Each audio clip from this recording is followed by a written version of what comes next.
The sons of Reuben, the firstborn of Israel, for he was the firstborn, but because he defiled his father's couch, his birthright was given to the sons of Joseph, the son of Israel, so that he could not be enrolled as the oldest son.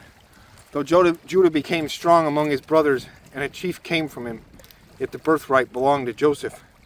The sons of Reuben, the firstborn of Israel, Hanak, Palu, Hezron, and Carmi.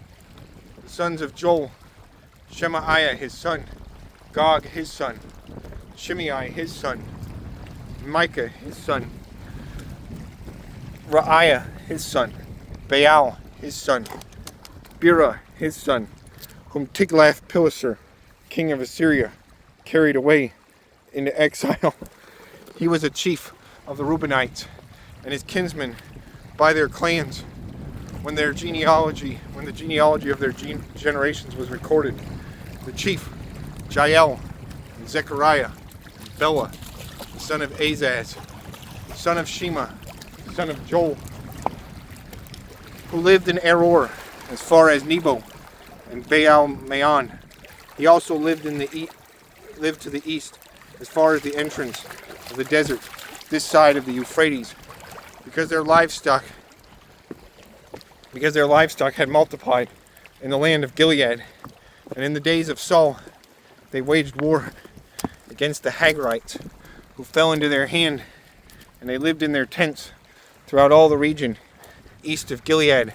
So the sons of Gad lived over against them in the land of Bashan, as far as Salakah, Joel the chief, Shapham the second, Janai, and Shaphat in Bashan, and their kinsmen, according to their fathers' houses, Michael, Meshullam, Sheba, Jorai, Jachin, Zia, and Eber, 7. These were the sons of Abihail, the son of Hurai, son of Jerorah, son of Gilead, son of Michael, son of Jehashai, son of Jado, son of Buz, and Ahi, the son of Abdiel, son of Guni, was chief in their fathers' houses. And they lived in Gilead, in Bashan, and in its towns, and in all the pasture lands of Sharon, to their limits. All these were recorded in genealogies in the days of Jotham, king of Judah, and in the days of Jeroboam, king of Israel. The Reubenites, the Gadites, and the half-tribe of Manasseh had valiant men who carried shield and sword and drew the bow, expert in war, 44,760, able to go to war. They waged war against the Hagrites, Jetur, Naphish, and Nodab.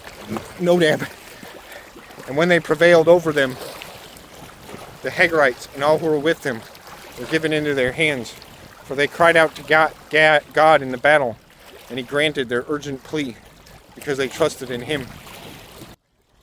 They carried off their livestock, 50,000 camels, 50,000 of their camels, 250,000 sheep, 2,000 donkeys, and 100,000 men alive, for many fell, because the war was of God.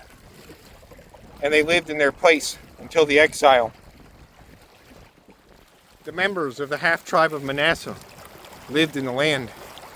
They were numerous from Bashan to Baal Hermon, Sinir, and Mount Hermon.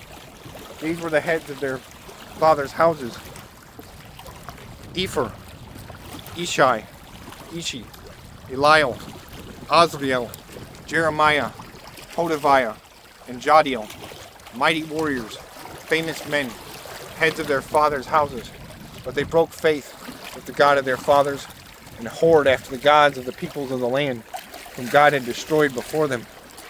So the God of Israel stirred up the spirit of Pul, king of Assyria, the spirit of Tiglath-Pileser, king of Assyria, and he took them into exile, namely the Reubenites, the Gadites, and the half-tribe of Manasseh, and brought them to Halal, Habor, Hara, and the river Gozan to this day.